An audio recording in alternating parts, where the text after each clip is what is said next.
What does it mean to become a legend? Is it about speed, luxury, or power?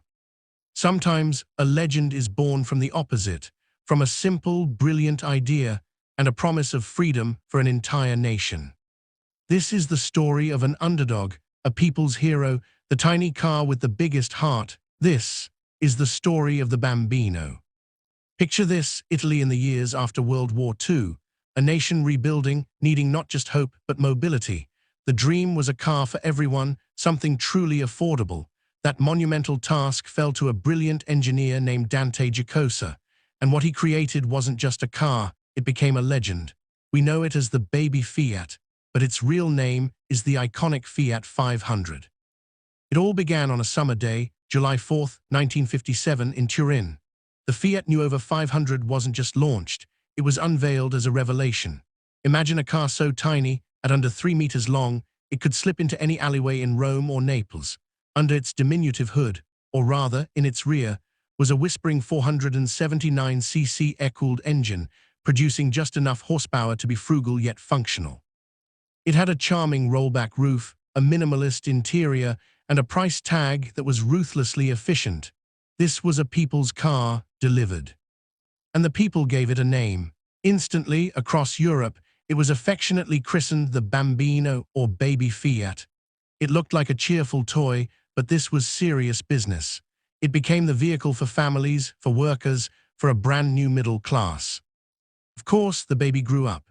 It evolved through the 1960s, gaining a little more power and comfort with models like the 500D, then modernizing with front-hinged doors in the 500F. It became the car of students, artists, and young couples in love. And then it hit the silver screen, appearing in classics like La Dolce Vita and The Italian Job, cementing its status as the ultimate symbol of cool, pragmatic Italian style. This little car did exactly what it was meant to do. It motorized Italy, putting an entire generation on wheels. It was famously easy to fix, sometimes with little more than a hammer and some ingenuity, and it became a canvas for personal expression, loved by everyone from factory workers to film stars. Then, in 1975, an era seemed to end. Production of the original 500 ceased, replaced by newer models. But a funny thing happened: its legend didn't fade.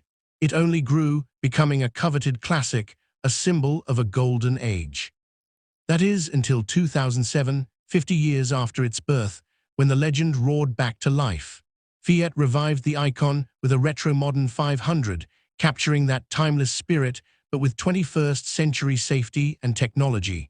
It was a massive hit all over again, proving this story was far from over. So why is this car so legendary? It's because of its democratic design, giving freedom to millions. It's the engineering brilliance of Giacosa, still studied in schools today. It's a cultural touchstone, forever linked to Italy's post-war miracle and the sweet life. And it's the enduring love it inspires, cherished at rallies, driven with pride, forever young at heart. In the end, the baby Fiat is so much more than a car. It's a symbol of resilience, of ingenuity, and of joyful simplicity. A tiny metal box that once carried a nation's hopes and forever won the world's heart. Let's pull back the curtain and really get into the legend of the baby Fiat. This story is so much more than a car rolling off an assembly line. It's a rich tapestry woven from engineering genius, social change, and raw human spirit. It all starts with the mind of one man, Dante Giacosa. His genius wasn't simply about making a small car, it was about an efficient revolution. Take that rear-mounted engine. That wasn't a quirky afterthought, it was pure brilliance. By putting the engine in the back, he eliminated the need for a drive shaft, creating a flat, spacious floor in a car less than 3 meters long. It even gave better traction on snowy alpine roads. Giacosa saw the 500 not as a luxury, but as a necessity. He famously called it a motorized overcoat, something as essential and affordable as a piece of clothing. Every single component was optimized for cost and reliability. But this revolution had some character. Those early rear-hinged, suicide doors were stylish, but notorious for swinging open in traffic. And when the first 13-horsepower models gasped on hills, Fiat listened, quickly launching the peppier 500 Sport. This car evolved with its people. And those people, The 500 did nothing less than transform Italian society. For millions, it was their family's first new car, a definitive leap from the scooter into modernity. Yet, in a beautiful twist, it also became the chic second car for wealthy families in Rome and Milan, the perfect solution for crowded city streets. This cross-glass appeal was magical. It was also a powerful symbol of independence for women, marketed as easy to drive and park. And inside that tiny cabin, life happened. It was famously cramped, giving rise to the classic joke about fitting 6 Italians inside. It was a mobile living room, a place for first dates, family squabbles, and grand adventures. But don't let its size fool you. Under that humble shell beat a fierce racing heart. This is where the wizard Carlo Abarth entered the story. He saw raw potential and transformed the Bambino into a giant killer, creating legendary tuned versions like the 595 and 695. These striped pocket rockets, with their sharpened engines and brakes, dominated rally and hill climb classes, writing a true David versus Goliath legend. The buzz of that tuned twin-cylinder engine became the signature sound of excitement on Italian mountain passes. By 1975, the original's production run had ended, succeeded by more practical models like the Fiat 126. But the Bambino didn't fade away. It ascended into folklore. It became the beloved student's first car, the restorer's passion project, and a fixed star in Italy's visual universe. Its value as a design icon only began to soar. Then, 50 years after its birth, the legend was consciously reborn. In 2007, Fiat didn't just build a retro car, they relaunched an icon. Designer Roberto Giolito masterfully captured its smile and spirit, the mustache grille, the circular lights, offering respectful nods, not a copy. It was a marketing masterstroke, launched on the exact anniversary, and it turned the car into a fashion accessory with millions of customization options. The Abarth spirit returned with a thunderous 160 horsepower vengeance. And now, with the fully electric new 500, the story charges into a new era, once again as a pioneer of urban mobility. So why does this little car endure? It's because its flaws, the noise, the slowness, became its beloved character. It achieved the impossible trifecta. It was affordable, functional, and beautiful. It is the ultimate time capsule of Italy's post-war economic miracle. But above all, it is an object of pure joy. It looks happy. It promises adventure. It is a legend not for its power or luxury, but for being the car that loved and was so deeply loved by an entire nation. Now let's venture into the places where the legend of the baby Fiat truly lives, beyond the showroom, deep in the garages, on the silver screen, and in the hearts of its devotees. Because the 500 wasn't just one car, it was a blank canvas for wild creativity.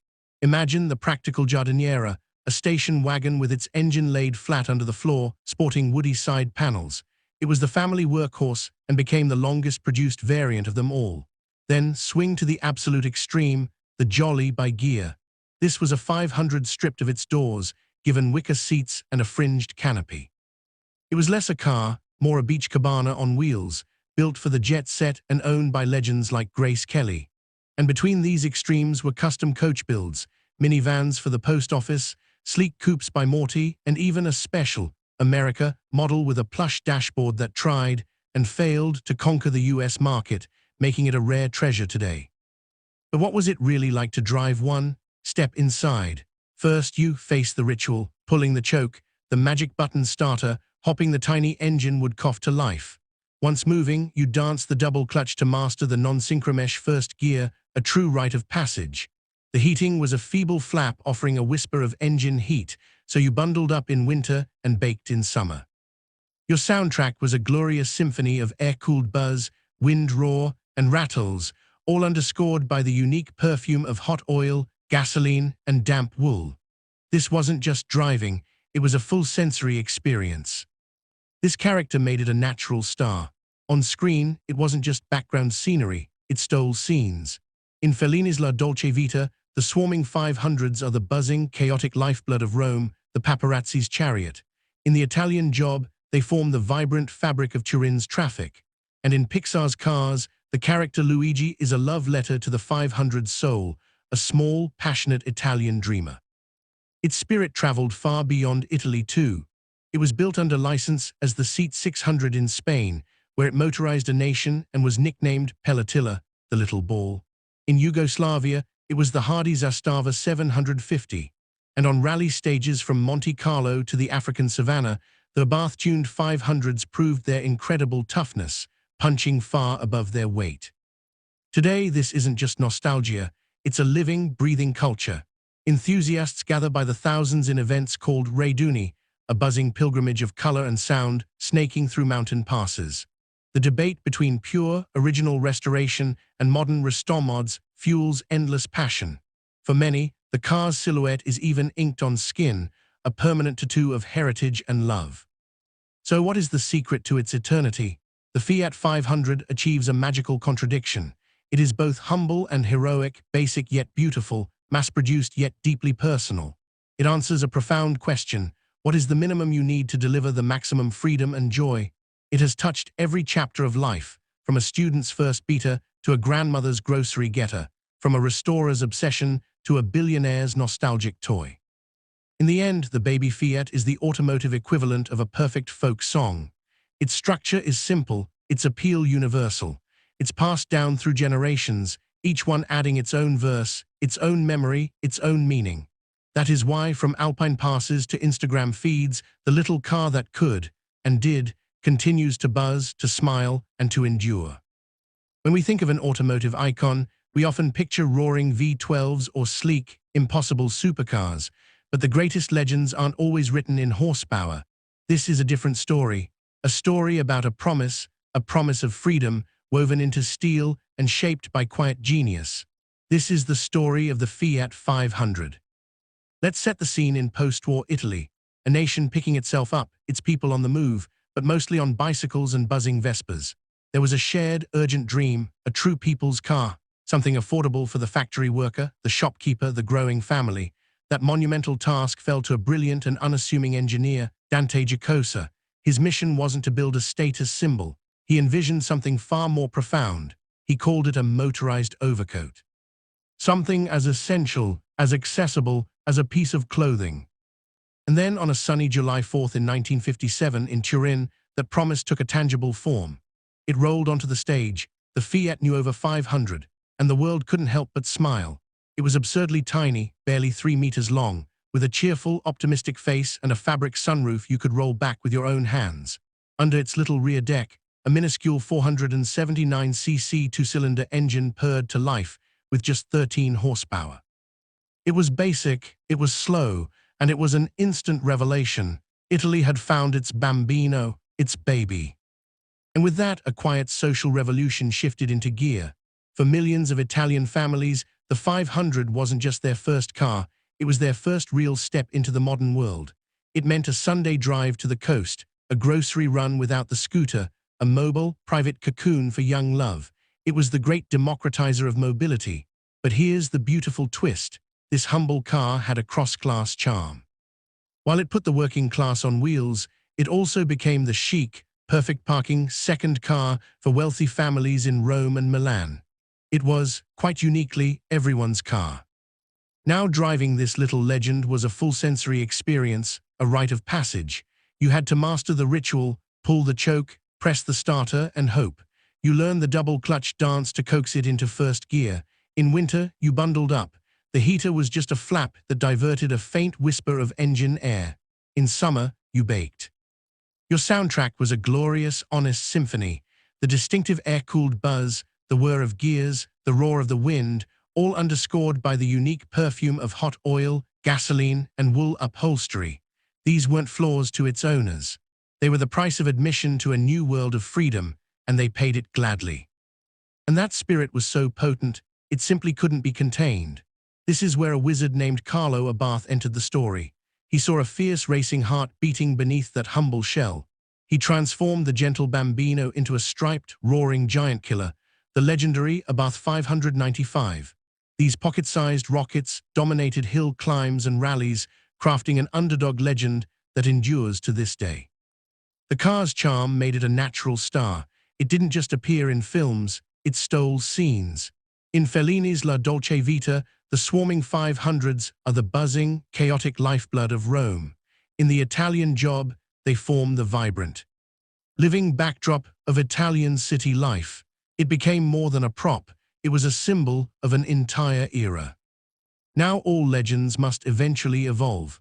By 1975, production of the original ended, but the 500 didn't fade away, it ascended into myth. It became the beloved first beta for students, the sacred project for restorers, a cherished icon of design.